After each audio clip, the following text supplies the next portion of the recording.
Hi, welcome back to The Debate. We're going to take a look at the England squad now, named today by Gareth Southgate. We'll start with the goalkeeper. So, Mark, it seems appropriate to come to you. Gareth Southgate said, let's talk about an omission first, because Gareth Southgate has said Joe Hart's England career is still very much alive, that he could still be part of an England squad. If he's not in this one, with 4 goalkeepers, and the goalkeepers that have been chosen are, yes, Jordan Pickford, Alex McCarthy, Marcus Bettinelli and Jack Butland, does it suggest to you that while it may be nominally alive, in reality, it might not be? Yeah, if you look at it, if you take individually the 4 goalkeepers that have been selected, Marcus Bettinelli, Alex McCarthy, you could even debate, and then Jordan Pickford, they've all started the season pretty well. The one that's the standout one is Jack Butland, and he hasn't particularly played well. Stoke have been pretty poor as well this season so far. And Joe Hart has been excellent for Burnley. So the question is really, why is Joe Hart not in that side? Is it because he's had the conversation with him and Joe doesn't want to be just one of the numbers? You know, does he want to be someone who wants to play all the time? Of course, they all want to play. Is he content with just being part of that squad? Knowing Joe a little bit, I would think that he just want to be part of it. I mean, he seemed very, very disappointed and upset not being part of the side going to the World Cup, knowing that he wasn't going to necessarily play. So it is a little bit surprising, and it's almost a case of, well, you were the number one, you're no longer, and there's 3 or 4 other goalkeepers ahead of you. Maybe though, and I see your point, but I think maybe he might have had a phone conversation with him and said, look, you've got X amount of caps. I know what you can do. Keep doing what you're doing. You know, and if these lads don't step up to the plate, I know I can call on you. Because why bring him there?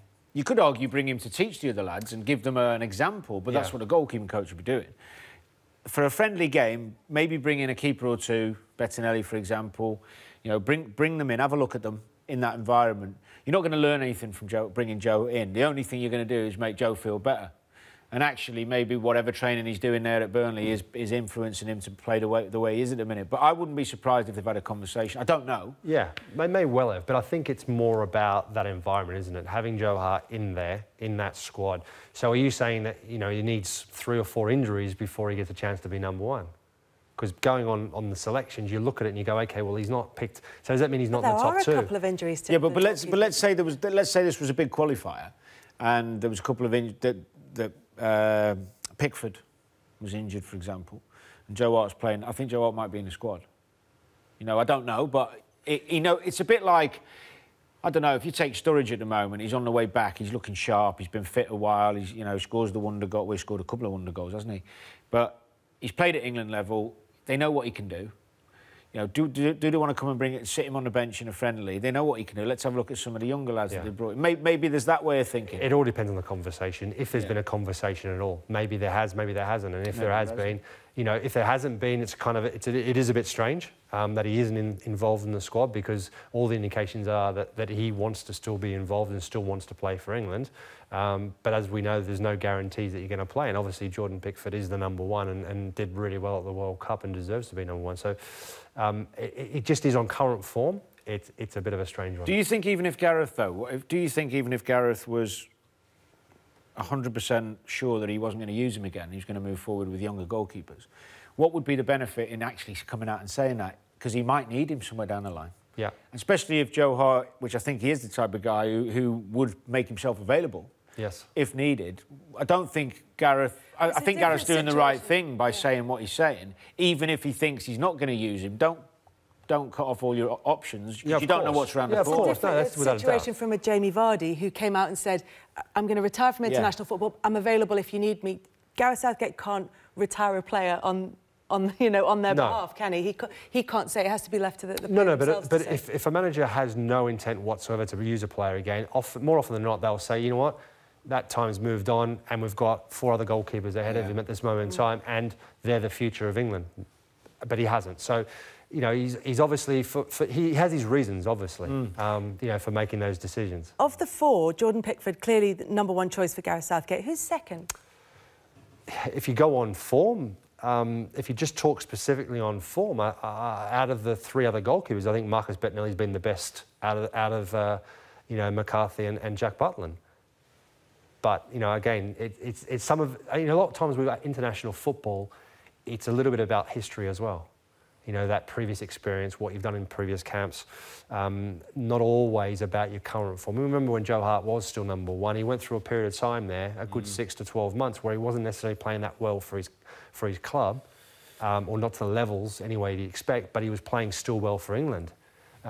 So, you know, sometimes you have that little bit of a leeway, a little bit of a, not a free ride, but the manager makes a little bit more exceptions because internationally you've always done the business. When you look at the England defenders in this squad, is that the area that's most clear-cut, do you think, Danny? I think there's good choices there. I mean, I'm a big fan of Maguire. I was when I first saw him at Hull. I like the way he comes out and plays. I think the lad at Burnley's done really well, Tarkowski. When you're looking at Gomez emerging the way he is with his partnership with Van Dijk, I think he's a super centre-half. I think that's why Liverpool didn't go and spend on another one. They knew he was going to come back from that injury, and he's looking a real find. Stones, who is getting better and is learning under Pep. You know, he's also actually starting to play in that holding midfield role as well, which will be interesting to see how he evolves there. You know, Dyer moved from... I remember him having a great season, his first season playing midfield for Spurs after being converted by Pochettino. But we've got lots of options. Kyle Walker plays in the 3 as well, who for me is probably one of, you know, the best right-sided defenders in world football now. He's progressed incredibly well at Manchester City. So I think there's lots of options there. It's the midfield that really is the place where I feel there's 1 or 2 younger players who can be looking at that thinking, I can get in there. You know, I can make a difference, I can create, I can do something different than the players we've got. It's an interesting mix in midfield. We've had a couple of tweets in about it as well. Andy Moore says, some good young ones, but the midfield he thinks looks woefully light. He said Winks got scored last night, obviously in Spurs game against Barcelona. Dyer's gone backwards, currently isn't as good as Henderson, and Henderson isn't international class either. Where are our top class centre midfielders? And Max asked, do you think Nathan Chalobah is a long-term replacement for Henderson rather than Dyer? We'll come to that one second, but first of all, you were talking about the overall balance of the midfielders that are available. Is that a good point, do you think? Are they light there? I think they are at the moment in time. And if you look at, you know, Nathaniel Chalobah hasn't played, I think he's played 4 minutes or so so far this season. That's a strange one. But he's a very talented young man. I was with him at Chelsea. He's a very, very good player, but lacking in game time after a long injury. We talked about Mason Mount earlier on, that you know, the experience, lack of experience at the top level. Obviously, coming from the Championship, there's a bit of a drop or a bit of a jump up into playing international football. But yeah, I think it's a fair call. I think, you know, at the moment, if you look at that midfield positioning, it is a bit light, and you know, it's one that Ross Barkley is a guy that's not playing regularly at Chelsea, and it's a problem at the moment, I think, in midfield. Too many not playing regularly. Yeah. I mean, look, it depends how you set up the midfield, because you could play 1 and 2, 2 and 1, but that holding midfield, that part of the pitch where you want someone courageous on the ball but who can be progressive. I personally, you know, there's not a great deal of choice. I think Winks, for me, what I saw last season, I watched him live 3 or 4 times. He had about a 10-game, 12-game run where he was fit. He was best player on the pitch at Wembley against Madrid. He played really well over there, and then he went on a hell of a good run and showed both aspects to his game in the midfield area, which is, you know, tigerish in the tackle, disciplined in his positional play, and showing that he can do that side of it, but also lifting his head up and making some killer passes. Because ultimately, I always think when you play midfield, you need a bit of both. I mean, OK, some are more destructive, some are more creative, but if you can do a bit of both, all of a sudden you're putting yourself ahead of a lot of others. And I think Winks, at his best, can do a bit of both well. He's still playing himself back into fitness. He is. He's had a long layoff, you know, and he's also coming back into a team that's... Yeah, I thought he was good last night against Barcelona. I mean, you know, Barcelona are a very, very good side, and I thought he was one of the... Bit harsh to say he got schooled then? Well, everyone got schooled if you lose 4-2 in some... But I agree with you. Yeah, yeah. So I think he's a player that, getting back to fitness, will only improve. And at Tottenham at the moment, I think he's going to get more and more opportunities. He will do. One of the tweets we had in said that Dyer, Welbeck, Henderson and Winks are hardly exciting. It's not quite what you've both said about Harry Winks. Well, I think also England in the past has been spoilt tremendously for midfield players. Yeah. You know, and I suffered. Exactly. Can I moan about that anymore? It was really the hard. The list was endless, wasn't it? I mean, you could have had 5 injuries and still had 5 top-class players come in. So, and that's, I think, for England fans, it is a bit of a shock almost, in a way, because of the fact that there's just so few at the moment that are at that level. But that's why Gareth, I think, is trying to set up the team where he's getting more forward players on the pitch. So the position kind of Lingard played or Dele played. When you look at Mount, when you look at someone like Rashford, who I think given a bit more time and he's a super player. Sterling, the only 2 players since the beginning of last season who have been more productive than Sterling is Kane and Aguero in goals and assists. Now, and people forget, I know some saying the end product for England hasn't been the same, and it hasn't. But he's 23. But if he's been around a long time, but he's still only 23. Most players don't get international football till 23, 24, 25 in years gone by. He's got time to transfer that. He's still learning under Pep. I think he's growing. So can you be a bit steadier in midfield then, knowing that you have? Yeah, that's my point. Yeah. So if you don't have to be a world beater in there, but you need a bit more than we've had.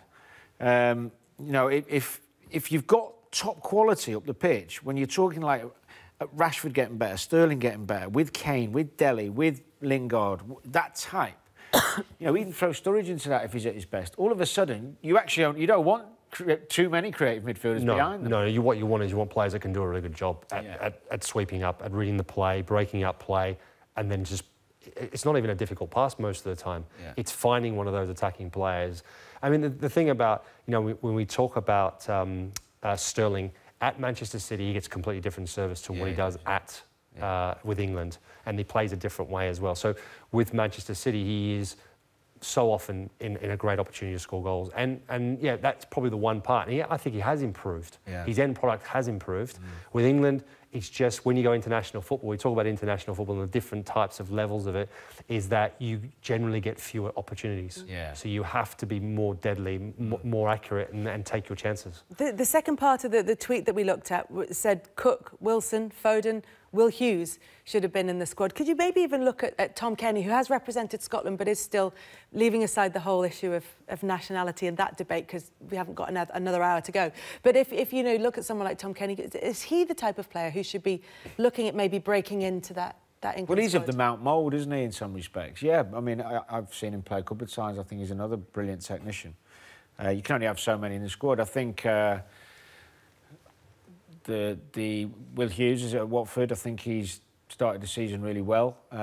He is somebody who has got a nice variation in his game. Probably looking at the squad may feel a little bit disappointed, because playing Premier League week in week out, even though it's Watford, they won the first 4.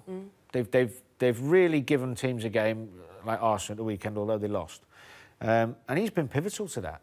I'm surprised he's been overlooked. You say only Watford.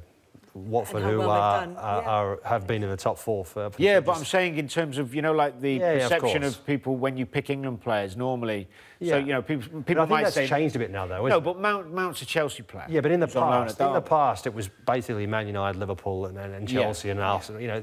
Now it's changed. Now it's a broader pool of players that they have to choose from. I mean, I don't think the club necessarily has anything to do with it. It's all now about the individual. And apart from when you look at the forwards, where you have Harry Kane, who obviously is a given for Tottenham. You've got James Maddison, as we talked about, with Leicester, Marcus Rashford at Man United, Jadon Sancho we talked about, Raheem Sterling we've gone into, Danny Welbeck at Arsenal. Should Daniel Sturridge be a little disgruntled, given how he started the season? I'll allude back to what I said earlier, which is there might have been a conversation there because he is... If you're talking quality, somebody, a finisher, somebody who believes in their ability, somebody who can turn a game on its head in an instant, doesn't need that much. He's got great feet, he can chop people, he can score all types of goals. He's as good as there is. I mean, that season he had with Suarez was incredible. Phenomenal, yeah, phenomenal. And saying, you know what, this guy hasn't played a lot of football still. He's on the way back still. He's still trying to get back to full fitness. And he's not someone necessarily, like Danny was saying earlier on, is that, if it were a big qualifying match, then someone like Daniel Sturridge, just because of the quality. I mean, you saw that against Chelsea the other day. I mean, he came on and literally from nothing scored a wonder goal. He's got belief in himself that I rarely see in players, and it doesn't matter if he's been out 6 months, 6 weeks, he always plays the same. He tries the unexpected. He'll try and chip the keeper in the last minute if he's been on 30 seconds. He'll try and do, you know, he's got that confidence stroke arrogance that the best players have. And unfortunately, the injuries have really stopped him and halted his career, but he has all the ability to be an England player. Does he fit now the New England profile, the New England environment? What does as that in mean? terms of personality. What are you trying to say? No, I'm just saying in terms of, you know, I the work rate, work ethic. Yeah. In terms of, you know, if you look at all the England players that are playing in that squad, they're all players that will work. Yeah. Daniel Sturridge is not someone who necessarily you'll see him bombing around, closing teams down. No, I know. It's a different type of player. But I think at international level, I don't know. I think you want a group of players who will work, of course. I do get you, but I think at international level, so many games where England are playing lesser opposition and dominate, that tenacity and work ethic isn't as crucial as it is for Liverpool's sake. You know, because in qualifying, you might have one team in the group where you're going to have a tough day at home and away, and you've got to be at it. PSG, if you're talking about Liverpool, he no, I'm talking about England. PSG, Oh, yeah. But I'm saying lesser teams. Sorry. Right. When you're playing lesser teams, lesser opposition, you can play him thinking, well, we're going to have a lot of the ball anyway, so we can get it into him and he can produce his bits of magic. You're not. Whereas if you're playing the big nations where you can't carry anyone in terms of that is a fair point. And I think probably that's why even if he is more regular at Liverpool, he still probably won't become a regular at England. He'll be a bit part. There's been a couple of calls of him being England's most naturally talented striker. Think that's fair? Yep, absolutely. I think he's shown over the years. Okay, 2 years ago or so, or 3 years ago, when he was with Suarez together under Brendan Rodgers, I mean, what a season he had, and he just looked like he never stopped scoring. But for various reasons, mostly because of injury, he's faded away from it. And he went away on loan last season and only played a handful of games at West Brom and failed to make an impact, mostly because of injury. So he is, you know, there's no doubt. And like I said, revert back to coming on against Chelsea and turning the game on its head with, you know, in a blinking of an eye. Well, he's actually sorry. When you talk about top strikers, it's goals. He's basically 1 in 2 at Liverpool in the games he's played. And if you're 1 in 2, you're a player. Yep.